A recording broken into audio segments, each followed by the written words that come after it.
หมูโผล่นั้นมันนะสมมติไม่ได้หมูแพงเนาะเอาไก่แท่ง2 ตัวไก่2 ตัวกันสิ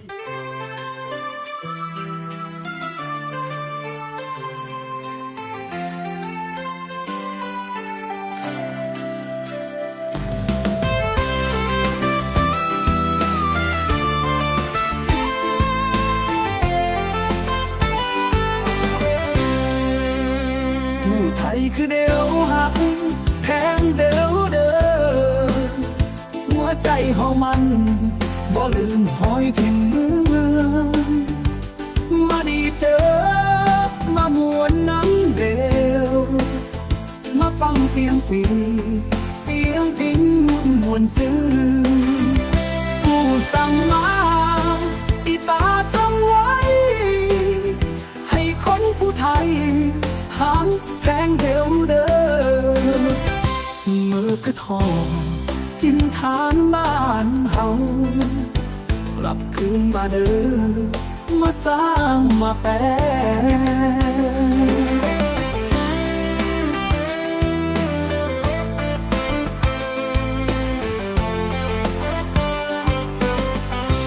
เอาคนผู้ไทยมาห้องมาหมุนจังใดกะบอกลืมรากเงาเฮาเดิมเสียงแค้นเสียงตีลองต้องตีไปให้กองฟ้าไกลว่าเฮาฮักแห้งเด้ผู้ไทยฮักแพงเดียวเด้อไว้ว่าสายมีใครมีเคยเป็นจุ่มเป็นเจอ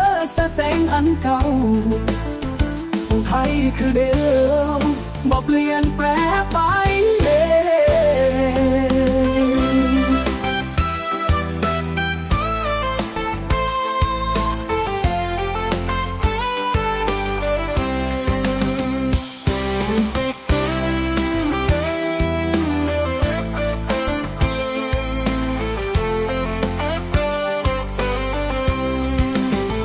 คนผู้ไทยฮักแพงเดียวเด้อไว้ว่าสายมีไงมีเคย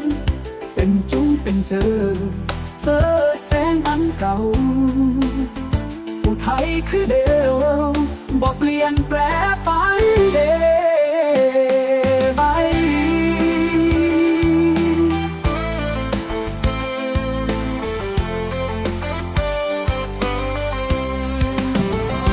โอ้ยคุณสาวเอ้ยมาคือคุณหลวงคุณอามแค่นอไอ้ขอมีสั่งนางเอิญเจ้าเด้อคุณสาวเอ้ย โอ้ยอยู่บันไดเด้อายไผว่าจ๋าบอกน้องแน่ทางพ่อแม่พี่น้องลุงป้าคอยสบายอยู่บ่อายปัจจุบันเลยผู้ไม่เคยเห็นหน้าเห็นตาจักเธอลองเบาหัวคอยฟังมึงดู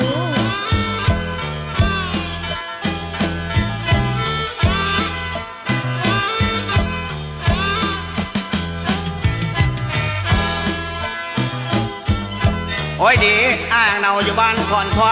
างตะเงินบ้านเจ้าเมียนจักเธอพ้นแล้วอายอยู่บ้านลับพี่กันมาพี่เจ้าจะเห็น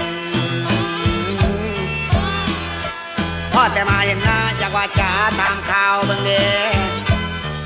อายอยากตามข้าวน้ำอยากตามข่าวทั้งฟ้าตามข้าวนาอยากตามมาต้องเข้าตามข้าวเจ้าว่ามีผัวแล้วหรือบ่หรือว่ามีแต่สู้ตาผัวซ้อนเจ้าบ่มี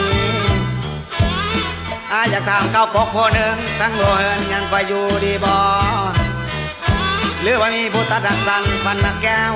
ท่านตายแล้วตั้งเติมผู้เพิ่นปล่อยตลอดน้อยมอมผู้ไทย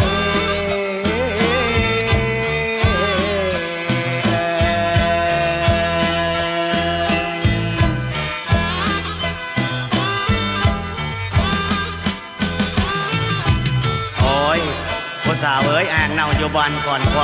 างตะเงินบ่อนเจ้ามีเห็นจะเธอพ้นแล้วอายอยู่บ้านหลับนี้มาผีเจ้าจังเห็นพ่อแต่มาเห็นหน้าเยอะขอจ่าถามข้าวเบิ่งเด้อายอยากถามข้าวน้องอยากถามข้าวทางป่าถามข้าวหน้าอยากถามหาทางเข้า